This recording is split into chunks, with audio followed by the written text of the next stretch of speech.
Hi, I am Tony from doesn't matter where I'm from. What matters is that I forgot to play the intro. So You looked here so we are. confident. you looked you looked so confident, and I'm like, oh, he's not hitting play, is he? Would you like to introduce yourself to new listeners, sir? I am Todd from GoodCleanFunLife.com. And I am Tony Russo, no relation, and you're listening to Day Drinking on Delmarva, the podcast about life and culture on the Delmarva Peninsula. Todd drinks because he gets to live here. I drink because I have to live here. And I would like to start off with a story about the English taking over Ireland and one of the conceits of that. So Okay. the English came to Ireland and took it over a billion years ago. And it wasn't even, it was like the Normans or the Saxons or one of them. And they destroyed and tried to destroy the Irish language. And one of the things that the Irish playwrights would do was they would have sticks. And on the stick was written the first line of an epic poem. And you had to hear the first line, like any song, like, you hear the Yeah. song and you can finish it. Right. That's what this was like. I'm like, I don't know what to say. If Todd doesn't say I'm Todd from Good Clean Fun Life, I'm just going to have to sit here and stare into this middle distance for the rest of the week. So It's funny because for a second I thought you might have even started with "I am Todd." this close. This close. I bet. That's So fun. yeah, no, the fun and the fun is just beginning because we're going to talk about death, which is a great thing to talk about. I talk about it almost all the time, Yeah. but Todd's going to take the lead here. And actually, this is going to be a commercial-free episode. So if you want to visit goodcleanfunlife.com, you should. If you want to visit on deathcare.com or by tonyrusso.com, you should. And now this show is sponsored by Todd personally. It occurs to me just as you're saying that and we're doing this, how good clean fun and then death care and then drinks because he has to, and like there's a lot of life and death things going on here, which is actually great. AI has no idea. I put the transcript in. It's like, I don't know what this show's about. What No what wonder. are they talking? Yeah. Well, so what I wanted to talk about was my impending mother's service, which is going to be this week. Maybe already has happened. If you're listening to this it will have already happened as you're listening to this. This will be out on your radio. Tuesday, So thanks the for 2nd. coming. Yeah. All of our tens of listeners. You and Uncle Steve. Uncle Steve, which is funny because I have a cousin Steve who's driving all the way up from where's he coming from? Oh, that crazy place down in the south. Well, I hope nothing happens to him. I hope I didn't jinx him. I apologize if I did. If he gets a flat tire or something, that's on me. I'll take it. They're coming from Nashville, the Nashville cousins, and he is bringing my mother's 91-year-old sister, who broke her shoulder in the midst of this past summer on Christmas Eve, and still is managing to make it to mom's service. So that's just one of those fun little stories. But we talked about it beforehand, and I was starting to say, and I'm like, I think this is worth sharing. I might even share a little bit about the content of what I'm planning on doing and how this service is going to look, because it was discussed beforehand, and I don't know how many people do this. Like, when you're at death's door, but you still have all your faculties, I know that I would like to dictate some details of how I want my life to be celebrated. And we had the incredible fortune of being able to do that in the last 4 months with mom before she passed. And it all makes sense. First of all, like, to the industry guy on the other side here, there was not a funeral home involved. They're doing a cremation, and the logistics of how much the funeral home would actually take care of in terms of like the death certificate and that sort of thing. Was interesting to me. Like something that you just don't think about until a loved one passes. But I think the biggest thing is there's probably 100 quotes about people will say really nice things about you after you die. Right. And I feel like we had the opportunity, and although I did not finish it in full, but what I plan on saying at the reception after my mother's service is I was able to say to her with all her faculties, Yeah. And I think that's important. And it was a little bit awkward. It was a little bit, this is what I wanted to get across, because I didn't even at that time realize. We talk on the show a lot about creativity and social media and and content and stuff like that. The good parts of the the social and the media environment, I feel like, but I at the time when I was talking to Mom about what I wanted to say at her services was I didn't realize that after she passed I'd have so much more to say.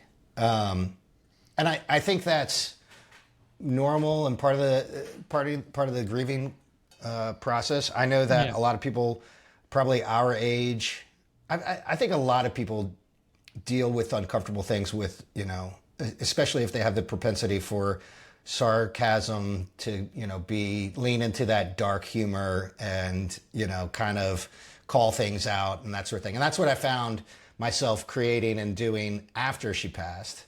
I think the best story is the day that she passed. I was at the restaurant. I was working in the kitchen, and my bartender was complaining about a customer who was like, it was like the first farmer's market of the year, and complaining about a customer who was like all up in arms because their food was taking too long or something like that. And I literally said to Molly, my bartender, I'm like, nobody's going to die if they don't get their food. And literally within the hour, I got a call from my brother that, Mom was going and we needed to, to race up to try to see her. And, so the punchline in the content is like, turns out I was wrong. Somebody did die and somebody didn't get their food because I left in the middle of service. That's great. When, not long after my father died, I called my mother and I said, Ma, I just want to make sure to let you know that when you die, it will be very, very sad, but it won't be tragic. Yeah. Yeah. And the reason is for that very reason. There's nothing really unsaid. There is no secret beefs. No, I wish I had said this, and anything I wish I hadn't said, I've already taken back. And that's something for me all the time. All the time. So yeah, I think you're right. Making sure that you take the argument is, the question is, I said there's another thing I said to my mother and also to my wife and anybody who listens. I would rather die of cancer than get hit by a bus. Yeah. Because then I get, at least you get and everybody's like, I just want to die in my sleep. I just want to die in my sleep. I'm like, I forget to do too much before I go to bed every night to risk dying in my sleep. I need like 6-8 months at the outside. Yeah. Yeah. Delete your browser history, make sure you got clean socks on, all of those things before you go. Yeah, the bit that I'm working on for the service. Also, the way we're doing it is, we'll have a church service. My dad's a Methodist minister, to anybody who didn't know, retired, and has a bunch of minister friends that are going to say things. It will be a very nice United Methodist service. Nothing too churchy, but churchy enough. And then they're doing the reception, and this was the request of Mom. It's like, we would like to have an MC of sorts at the reception. People, you don't want 10 people coming up and talking one right after another, and like everybody feels like they can't get up and go use the bathroom or get some get a coffee or something. So so that's what I'm tasked with, being the MC for the reception, and gonna run it, just like you would. And like if you want to chat, Not like I would. Not, yeah, probably not. No, probably not like you would. So what are your plans? Yeah. So my plan and what I'd like to say, and I think you can appreciate this, is that the basic theme is that, I have the heart and soul of an artist or a poet, but would never be successful because of my mom, because she just loved me too much. Yeah. So I didn't have, the heartbreak that is the catapult to, to the stuff that so many people identify with and find, comfort in because it's similar to their own experience or whatever the case may be, which is kind of funny because I was able to say this to her because, I was able to say that I didn't have heartbreak and I couldn't create some of the things that I wanted to create. And then she passed and I went ahead and did it. Right. So it was like, so maybe that was like her parting gift or something like that along those lines. There's that, very, very similar. I had this little tantrum over the weekend about a very good movie, an excellent, brilliant movie called Lady Bird. Have you ever seen Lady Bird? I have not seen it, but I'm familiar. Yeah. All right. So Lady Bird is one of the too many, and this was my criticism. I'm tired of hearing about my mom was a piece of shit and she never did anything nice for me, but I know she must have really loved me way deep down. Yeah. Right? Yeah, and when you just said that, it occurred to me that the only people who can make really good art had that kind of mom. Yeah, right. That's why they make those movies. Because if you had a good mom, you don't make a good mom a good movie about how hard your mother must have tried not to be as shitty as she was, but still failed because she didn't fail. Like she succeeded and she was just a good mom. And now as a result, you can't write some angst-ridden movie about how shitty your childhood was. And man, give a kid a leg up. She was too busy literally working to make your life better. Right. To make your life worse. Yeah. Well, to make my life giving me everything. Too busy making your life better to make it worse is what I was saying. Well, and it's funny too. So and I'm open to criticism and critique. The opening line I think is going to be I could have been somebody, but because of my mom, I was an addict, and of course that's the hook. But the story is I became an addict to her adoration of me, and without coddling, without making me a spoiled brat. Although my siblings might think differently. Being the youngest. Are you the oldest?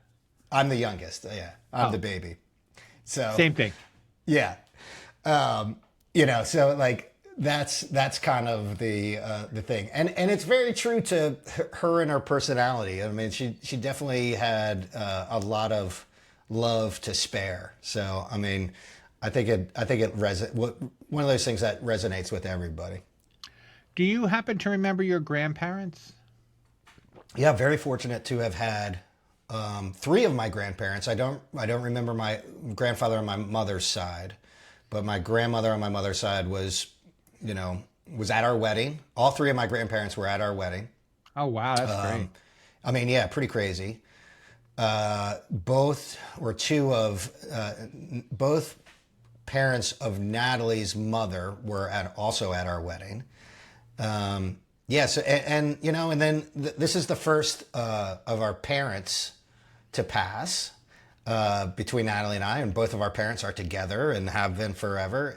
So it's, I realize how unique that is in this, current landscape or whatever. I usually say, I was going to offer you my brother's line. So my youngest brother, whenever we tease him about being spoiled, he says, "You got grandparents. I just got shit." That's a good one. So just pick something that they like that you didn't get to do and throw that in their face. And classic. The baby's defense. Yeah. Because my parents, my parents had money by the time Danny was born, who was the youngest, and they didn't have money when I was a kid. And so we always tease him about how spoiled he was, and now he's like, I didn't get grandparents. I would trade my Pokemon cards for grandparents. Are you kidding me? Yeah, yeah. One of my favorite stories is when I was away at college freshman year, and then came back, and mom was like, "Oh, I got you your favorite breakfast I got you Wheaties," and I'm like, "Nope, that's Steric. I've never liked Wheaties, but we've always had Wheaties. I don't understand." Yep, never liked them. That's my brother. Well, that's par for the course. If you have more than a couple, the six of us forget about it. She's like, yeah, forget. You remember about it. so and so? I'm like, no, I had moved away when that happened. Like, because that's how, we have that kind of difference. I moved away when I was 20 something, and then during that 20 years, 3 of my brothers grew up. Yeah, and so there's a really weird disconnect there. So how do you envision doing? I don't want to interview you too much, but I'm going to. Do it. I guess. How do you envision running? I as much as I joke about it, I don't know how I would run a celebration of life. So we went to a wedding in Denmark, and it was actually it was Rotterdam, but it was the Denmark cousins who was marrying a Swedish girl and had like in-laws from Amsterdam. It was like this whole European thing. And one of the coolest things that I did is they didn't have a best man and maid of honor speech. The best man basically said, if anybody wants to say anything, they can. Just check in with me, and I'm gonna time it and space it out. We're here for a couple hours, and that sort of thing. So that's my thought, is that I'll get up and I'll introduce myself and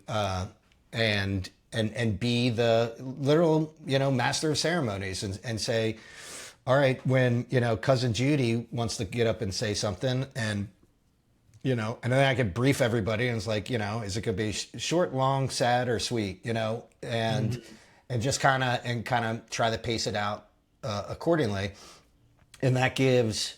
And my own experience at the wedding is it was so cool because, you're sitting and you're in fellowship with people, but then you take a little break every once in a while to admire the couple. And in this case, to celebrate a story about mom and carry on for a good bit of the afternoon. So that's the plan, at least. Yeah. I don't know if you know this or not, but there's a job that's funeral celebrant, which is, that like if you don't have a priest or you don't have they come and they run the funeral for you, and that's it's more of a secular thing, but it's increasing, and believe it or not, many if not most funeral directors are also celebrants. So they went out as this started to get popular. They would go out and they would get, because it's a certification, so like one of those $900 3-week courses or whatever, and it's legitimate. I'm not saying it's not legitimate, but it's a course. The certification comes from a very specific place. Yeah. So the and then the idea is that you run these that you run the funerals. And I think I told you about this book that I read about the I'm in the death doula world now with some regularity. And a lot of death doulas also are celebrants for that reason. They can bring the family all the way through, starting with the person who's sick and ending with the, getting them either put in the ground or scattered or whatever, and then and then run the funeral. Do you have plans for the remains? Does your family have plans for the remains? You know what? I was just about to compliment my parents for being boomers, and talking about this before it came to the end, and mostly what we were talking about is leading up to what's it called, palliative care.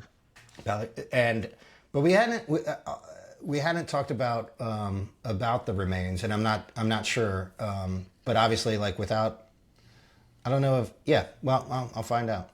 This is why my father's still in the closet a decade later. Yeah. For the first couple of years, I kept coming up with wackier and wackier ways of distributing him. My plan was to try to sneak him into Citi Field, and spread him there or whatever. And this year, I'm sure he's glad not. I'm sure he's happier to be dead than to be at Citi Field. That's for sure. But Yeah. and then after a while, my mother's like, you know what? Wait till I die, and then we'll put us together. And I'm like, and put you where? She's like, oh, it's up to you. I'm like, that's not how it's. One of Well, the things. Go ahead. The tough part about that is if you choose a place, like you want to know that they're going to be happy with your selection, right? I mean, and when they're gone, they won't know, and you can tell yourself whatever story you want. But still, like, it would be nice to, Yeah, well, it's nice to know. It's nice to know their wishes, because that is something that matters. Like, Yeah. my mother's not a cemetery visitor. She's, she will occasionally visit her parents, but it's not something like she goes every Sunday or every Christmas or whatever. Yeah. I know she may go occasionally. But I pitched a turtle idea, which was you can buy these essentially turtles made out of sea salt. Okay. And you put the remains in the turtle and you put it out in the water, and it just eventually goes and kind of sinks, and and the person goes up there. But my mother's been pitching a tree lately.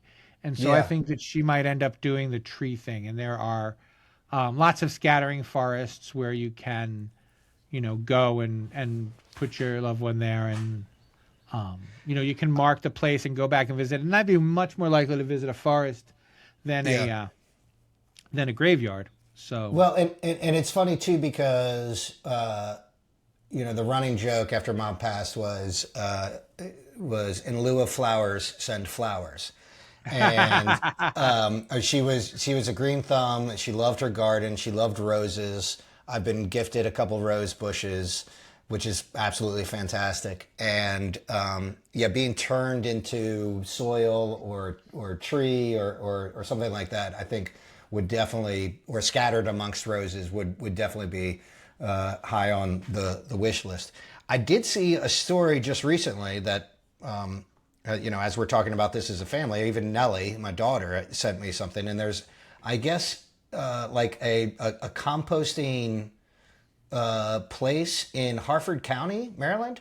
yes, there is. I broke the story. You're welcome. Did you write this? Did you write this story? That's amazing. I wrote one of them. No, it's one of those things that everybody takes a bite at that apple. But yeah, no, it's Earth Funeral. I am not a fan of the company, but I am a huge fan of the process. Okay. What's the I mean, what's the company? Is it? You know what? Too capitalistic.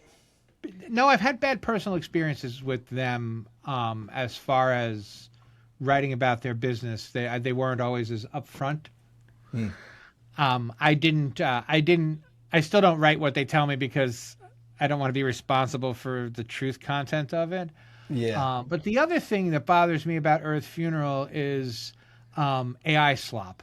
Like, they're supposed to be this environmental company, and they have, if you go to their YouTube page, and I encourage you to, they have like a AI slop ad for literally every major city in the country, saying, this is how to get, I forget what they call it, natural organic reduction in Washington, and it's just gross. And so that's all. I just feel it. But I know lots of people who do this, and it's a really, it's a good choice. It's not, contrary to what you'll hear and read, it's not much less expensive than cremation or anything else. It's about the same. The question is that the biggest ticket item that you don't have to pay is the casket. The casket's going to be a couple grand, and you can't be embalmed, and embalming is going to be like, I think here it's like $900 or something like that. Yeah. But I would, yes, if you're interested in going to Earth Funeral, I don't think that I don't think they treat their customers poorly. I just think they're a little shady, but I don't think that they're going to do anything weird with. They got in trouble. So, for instance, Earth Funeral is based in California. Okay. But human composting isn't legal yet in California. But they had people who were being human composted elsewhere, let's say Nevada, which is pretty close, and donating their the dirt from their remains, because it really just turns you all completely into soil. Yeah. to the San Joaquin River Valley Restoration Project. Okay. You know, and some idiot found out about it and started squawking. And instead of just stepping up and saying, you know what, A, it's not against the law, and B, there's nothing wrong with it. There's like science that will show there's nothing wrong with this dirt. I'm talking to a guy in England who's got his whole PhD on how this is excellent dirt for anything. But instead of saying that, they said, oh, we're sorry, we'll never do it again. Yeah. And so now every time someone opens up one of these places, they're like, well, you can't put the dirt any place where it could be useful. And I'm like, well, that's what the person wanted. Like they didn't want to be turned into soil so that they could be, you know, shrink wrapped and put in a hazardous waste dump. You know, they wanted to be returned to someplace more natural. So that's an issue. And that's, you know, that's a problem with everybody. That's not just them. Any movement on the legality of a Viking funeral? I think you could probably do a Viking funeral. I think that's one of those forgiveness rather than permission kind of things. You know, you want to make sure that there are no remains like that get washed up in the Assateague Bay. You know, you got Todd's glasses and his hat. That would be a bad look. But there are Maryland's pretty strict. Depending upon where you live, the rules are different, like really from county to county all over the country. Definitely from state to state and also from county to county. Really? So Viking funerals, getting hung in a tree, you know, a lot of indigenous people have this where they put the body out and they literally let nature take it back, you know. Yeah. And that was actually, I just wrote a story, Neil deGrasse Tyson. He's talked about this a couple times before, but recently he talked about wanting to be buried. And like without a casket or just green burial. That's the natural burial. A lot of times it's called. And what he said was, you know, I think of when I eat something, I think of borrowing it, and I'm returning all of the energy I took from the earth back to the earth directly. Cremation, he says, is not bad, but it's a different process. So cremation actually radiates you out into the universe, and that's a nice thought as well. Yeah. So like, there's no downside to that. Yeah. His choice would be to be, you know, to keep the earth more of a closed system, but you know, the idea of radiating out beyond Earth is actually, you know, especially nowadays, maybe sometimes preferable. I'd like to be elsewhere. Get me off this planet. That's interesting and fantastic all at the same time. It's funny. I had lunch with my father 2 weeks ago. As recent weeks and months, I had been going up to see Mom as much as I could. And, you know, hope to continue that and go and see Dad and check on Dad. And he's doing good. Again, Methodist minister. He's like not a pro, but he's been through this process a lot for other people. So, you know, he's familiar. And it was interesting to me to hear him talk, you know, and I'll share it here. I don't think it will go anywhere, but the fact that he's like, I have a hard time reconciling life after death, even as a Methodist minister, being a man of earth and logic, you know. And I started talking to him about this thing I saw from that Carl Sagan had done. I came across it on TikTok, and it was like one of his things, and talking about how, you know, death is the thing of life, you know. It's like and not like Neil deGrasse Tyson about, you know, returning to the earth, but similar in that, you know, the molecular structure of all of the world and all of that is, you know, just ever changing and just part of something else. And the neat switch on that too is like, and if you think of it that way, it also is incredibly unique. That you are alive, that you are this person, that all of these, you know, molecules and atoms came together to to create this experience. And, you know, when you're gone, those atoms don't disappear. Like they, you know, it goes back out into the cosmos, and then there's another 1 in a billion chance that those atoms turn into something. Right. Yeah. It's, there's no reason to pretend like, I think that if you, on your father's side, I guess, I think that if the only reason you're in the game is to get into heaven, you're doing it wrong. Yeah. You know, I think it's a nice expectation to have. Mm-hmm. And worst case scenario, you're not even disappointed, right? Yeah.